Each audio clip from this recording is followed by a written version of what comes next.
শেখ হাসিনা ভোটসর, শেখ হাসিনা ভোটসর, দর্শকদের ভোটসর, শেখ হাসিনা কবর দাবি, ভোটসর, ভোটসর,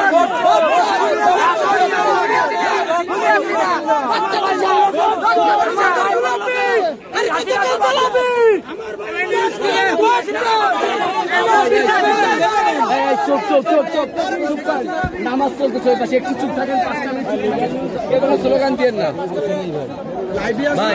কোনো অন্যায় করতেছে না, আমরা ন্যায় পথে আছি। সবাই আমাদেরকে সহায়তা করবেন, সবাই দোয়া করবেন আমাদের জন্য, যেন দেশটা শান্তিপূর্ণভাবে আবার সবকিছু হয়। সবাই আমরা যেন শান্তিভাবে বাঁচতে পারি। শুধু আমার আপনার না, এটা সারা দেশের আন্দোলন, সবার জন্য আন্দোলন। সবাই দোয়া করবেন, ভালো থাকবেন সবাই।